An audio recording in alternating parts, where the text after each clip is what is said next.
Hello viewers, today we are going to discuss the topic of distribution of below poverty line families in world. Poverty is a vice that gives birth to a number of economic, political and social evils. Reduction of poverty has always been on a higher agenda of United Nations Development Programme. Extreme poverty in the world has decreased considerably in the past 3 decades. In 1981, more than half of citizens in the developing world lived on less than $1.25 a day. This rate has dropped to 21% in 2010. Moreover, despite a 59% increase in the developing world's population, there were significantly fewer people living on less than $1.25 per day in 2010, only 1.2 billion. Then there were 3 decades ago. 3 decades ago, the figure was 1.9 billion. But in absolute terms, the figure of 1.2 billion living below poverty is alarming. For equitable distribution of wealth, welfare of all, and sustained growth of economies, poverty reduction is must. Handling poverty, especially the chronic poverty, and bringing it to zero will be a challenging task. The chronically poor, those who are poor for many years and for their entire lives, and who often pass their poverty down to their children, need to be at the center of the poverty eradication policies. And there needs to be a far more emphasis on stopping impoverishment, the descent into extreme poverty. The escape of chronically poor is likely to be short-lived. Lacking in skills, education or assets, these people have likely to fall back into the poverty if they are hit by shocks such as illness, unemployment, old age, or disability, extreme climate events or conflicts. Poverty reduction measures. Let's see what these measures can be. Poverty reduction measures envelop 3 types of approaches: tackle chronic poverty, stop impoverishment, and then sustain poverty escapes. For the eradication of extreme poverty to be sustained, massive global investment is required. Social assistance brings the poorest people closer to a decent standard of living. It provides a safety net for them in tough times and encourages them to make the investments and take the risks that could propel them out of poverty and keep them out of poverty. Massive investment in education, which enables escapes from poverty and sustains the climb away from it, has also been advantageous for human beings under poverty. Pro-poorest economic growth ensures that the benefits of increasing national prosperity reach the very poorest people. To tackle chronic poverty, a government needs to build a solid foundation, an inclusive national development program. Such a plan makes sure that the poorest children receive a good quality basic education, including preschooling. It tackles the poor working conditions, lack of security, and low wages that are commonplace in the informal sector and that hold people in poverty. It ensures that agricultural value chains generate reasonable returns for smallholder farm households. Government need to work with civil society to make sure that the poorest people are represented politically and are included in the economy, politics and culture of their country on good terms. Policies that ensure women have good access to resources, maybe land, other property, finance, cash transfer, will help to tackle chronic poverty as well as prevent impoverishment and confronting gender discrimination. To stop impoverishment in all countries, the countries must aim for universal health coverage, as ill health can push people into poverty and hold them there. In places where people are particularly vulnerable to shocks and stresses, savings and insurance are better at preventing impoverishment than microcredit schemes, which can, if not well designed, contribute to debt-driven impoverishment. Improved disaster risk management is essential in countries and subnational regions where poverty and vulnerability are concentrated and where the growing impacts of climate change are felt most keenly. Massive investment is needed in the assets that sustain poverty escapes and that propel people so far above the poverty line that they are unlikely to fall back. Chief among these is the post-primary education, which must be of good quality and give pupils the skill they need for employment. Governments should work with the private sector to ensure that these skills generated actually match the requirements of the job market. Land is an important asset for sustained poverty escapes, and tenure policy reforms are needed to protect the poorest people from the loss of their land and to help them gain access to more land over time. Having assets such as education and land helps to build poor people's resilience to shocks. This reduces the power of such shocks to plunge them back into poverty and allows them to diversify into a non-farm economy as a safeguard against, for example, crop failures. The build-up of assets at the local level needs to be matched by progressive regional and local economic development policies to extend the benefits of economically dynamic regions or cities outwards to poorer areas through improved infrastructure and institutions. It's clear, therefore, that getting to zero poverty requires root and branch transformative social change that tackles the problem of poverty.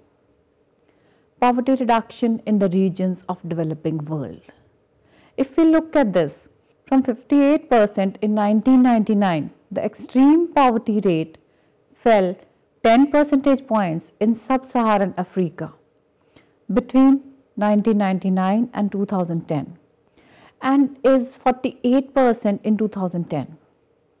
In Latin America and the Caribbean, after remaining stable at approximately 12% for the last 2 decades of the 20th century, extreme poverty has cut in half between the same period and is now at only 6%.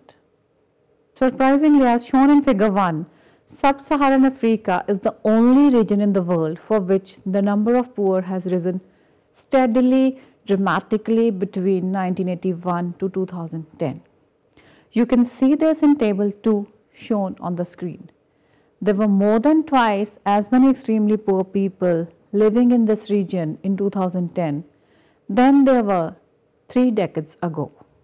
The figure was only 205 million.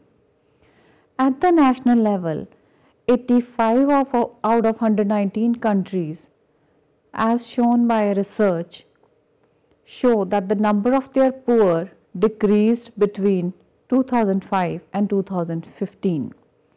58 countries record drops in their poverty rate of at least 5 percentage points. Countries home to some of the largest poor populations such as Bangladesh, Ethiopia, Pakistan, Vietnam, Indonesia, Brazil, see 10 of millions of their citizens escape poverty. A number of African countries in which poverty has long been persistent, including Nigeria, South Africa, Mozambique, Ghana and Tanzania, follow closely behind. Their results show that while the extreme poor in sub-Saharan Africa represented only 11% of the world's total in 1981, they accounted for more than a third of the world's extreme poor in 2010. It's shown in figure 3 on the screen. India contributes another third, that is 33%, which is up from 22% in 1981. And China comes next, contributing 13%, down from 43% in 1981. Now the question is, how poor are the extremely poor? Have they become poorer in the last 3 decades?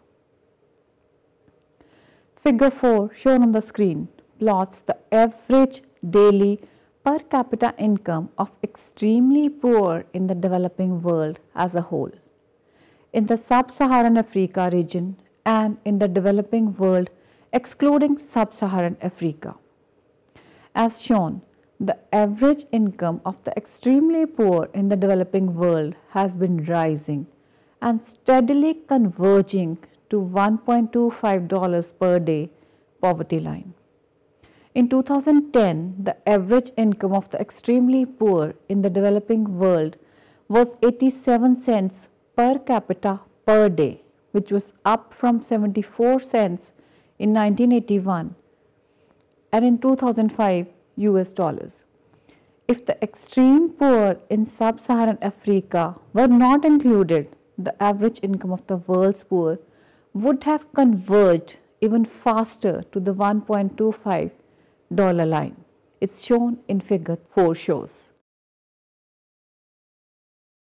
This increase in incomes of the extreme poor is unfortunately not seen in the sub-Saharan Africa, which is the hub of poor people.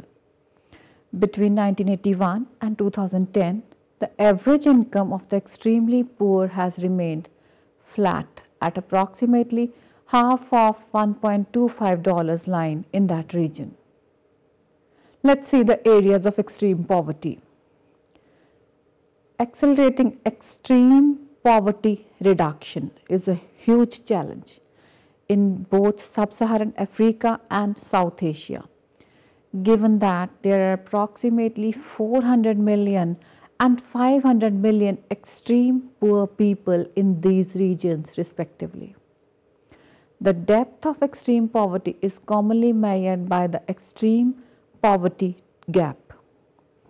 When expressed in dollars, based on purchasing power parity calculations, the extreme poverty gap represents the average amount of additional daily income needed by the extremely poor to reach the poverty line of $1.25 per day. The average gap of extremely poor in the world is 38 cents per day, or approximately $140 per year in 2005 purchasing power parity dollars. Since there are 1.2 billion extremely poor individuals in the world, the aggregate global extreme poverty gap amounts to approximately $169 billion in 2005 purchasing power parity, or approximately $197 billion in 2010. That is, if the incomes of every extremely poor person were to rise to the $1.25 line, the aggregate increase in their income would need a total of at least $169 billion in 2005 PPP terms. We call this number the aggregate extreme poverty gap. This represents approximately 0.25% of global GDP. The aggregate global extreme poverty gap in 2010 was less than half the gap in 1981. It was just $362 billion in 2005 PPP terms, a faster reduction than the reduction in the number of poor. Let's see the number of poor people in the world. Between 2005 and 10, the total number of poor people around the world fell by nearly 500 million people, from over 1.3 billion in 2005 to under 900 million in 2010. Looking ahead to 2015, extreme poverty could fall to under 600 million people, less than half the number regularly cited in describing the number of poor people in the world today. Poverty reduction of this magnitude is unparalleled in history. As shown in the table, in the early 1980s, more than half of the people in developing countries lived in extreme poverty. By 2005, this was down to a quarter. According to new estimates, as of 2000, less than 16% remained in poverty, and fewer than 10% will likely to be poor by 2016. The first Millennium Development Goal defines a target of halving the rate of global poverty by 2015 from its 1990 level. By 2015, we would have halved the global poverty rate as per Millennium Development Goal. Over the past half century, the developing world, including many of the world's poorest countries, have seen dramatic improvements in virtually all non-income measures of well-being, like global infant mortality by more than 50%, increase in the share of world's children enrolled in primary school increased to nearly 90% between 1950 and 2015. As shown in the table on the screen, at the national level, 85 of the 119 countries see the number of their poor decrease between 2005 to 2015. 58 countries record drops in their poverty rate of at least 5 percentage points. We can see tens of millions of citizens escape poverty in countries such as Bangladesh, Ethiopia, Pakistan, Vietnam, Indonesia, and Brazil. If we see the table on poverty reduction in select countries, we see that for the past 30 years, the bulk of the world's poor, never less than 94%, has resided in three areas: East Asia, South Asia, and Sub-Saharan Africa. This can be clearly seen in the image on the left in figure, which illustrates the distribution of global poverty in 2005 and shows a roughly equal distribution between these three regions, with Asia's economic rise. However, its share of global poverty is falling sharply, leaving Africa responsible for a growing proportion of the world's poor. Between 2005 and 15, Asia's share of global poverty is expected to fall from 2/3 to 1/3, while Africa's share more than doubles from 28 to 60%. That's alarming. Poverty will thus increasingly be seen as an African problem, despite the clear progress the continent is now making. While poverty is becoming more concentrated at a regional level, the opposite is true at a country level. In 2005, half of the world's poor could be found in just two countries, India and China. By 2015, it's the top 5 countries rather than the top 2. Similarly, 8 countries were home to 3/4 of the world's poor in 2005, compared to 15 countries in 2015. 6 years ago, those interested in serving the preponderance of the world's poor could focus on just a handful of countries, as we discussed. By 2015, there will no longer be the case. During the 10-year period we study, the number of poor in middle-income countries fell at an average rate of 11% a year, compared to a rate of only 3.4% a year for low-income countries. This suggests that poverty in middle-income countries tend to be more transitory as countries advance along their development path. a finding that makes strong intuitive sense given that many of the poor in middle income countries today are in countries that have just surpassed the middle income threshold by achieving strong and sustained economic growth. In contrast, poverty in low income countries tends to endure. With more than half the world's remaining poor residing in middle income countries in 2015, there's a good reason to believe that the strong rate of poverty reduction measures should continue. Let's look at some policy implications after analyzing the data we had. The new estimates of global poverty pose a number of questions for how the international community addresses the challenge of global poverty reduction.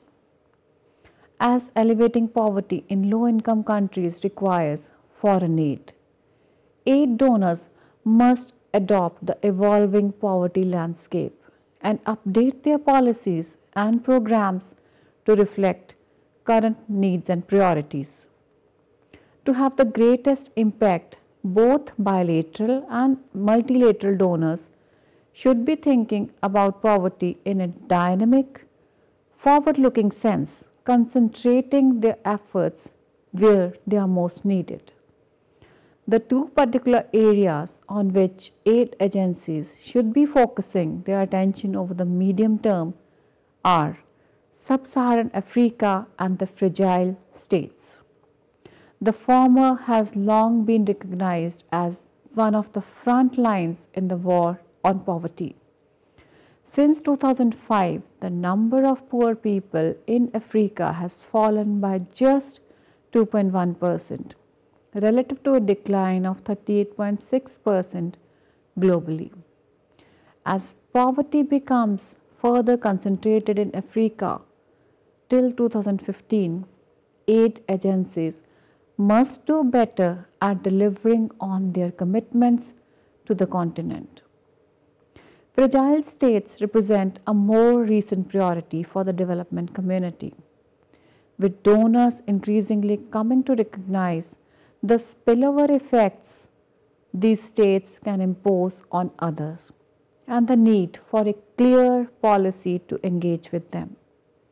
In addition to deciding on which countries and regions to focus, donors must also choose which projects and programs they'll spend their money on.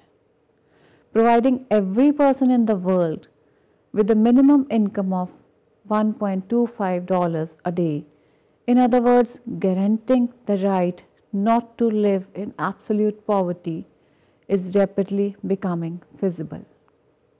In 2010, with poverty less widespread and larger global aid volumes, the cost of such a global safety net would be just $66 billion, or slightly more than half of all official aid.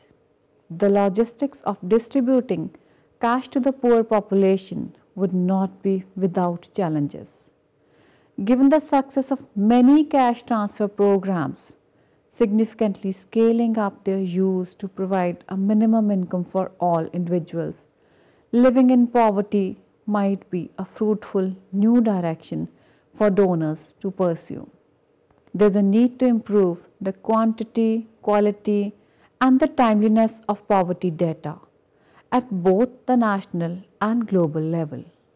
For both developing country governments and aid agencies working to fight poverty, it's impossible to efficiently allocate resources towards this goal using poverty data that is incomplete, unreliable, or out of date. At the country level, there has always been a significant uptake in the use of household surveys and an improvement in their quality. Yet, in remarkably few countries is there a standardized, recurrent, and therefore consistent approach to household survey data collection and analysis. At the global level, one concrete policy recommendation that could be implemented immediately is for the World Bank to begin producing global poverty estimates every year. The World Bank currently produces updated poverty estimates every 3 to 4 years, and each new release suffers from a 3-year lag attributable to time spent on data collection and analysis.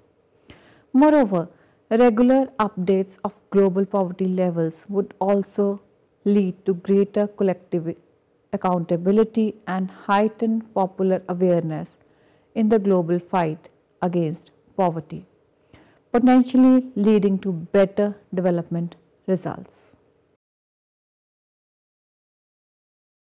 To sum up, we can say that today the development community has a broad consensus, rightfully asserting the role of growth at the center of poverty alleviation.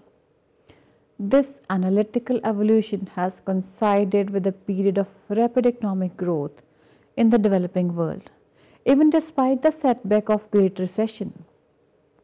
High growth can be a powerful agent in freeing people from poverty. In a span of a decade, the share of the world's population living in poverty could be cut to 2/3. The number of countries where more than 1 in 6 people live in poverty could drop from 60 to 35, and 19 countries are poised to eliminate poverty altogether. Though it is far too early to declare success in the fight against poverty, the estimates and projections show that if targeted well and worked on properly, poverty can be definitely reduced and eliminated. The rate at which the developing world is now pulling people above $1.25 threshold is exciting. The dream of the world free of poverty, the motto extolled at the entrance of the World Bank, is year by year coming closer to reality. So this is all for today's lecture. See you next time. Till then, bye-bye.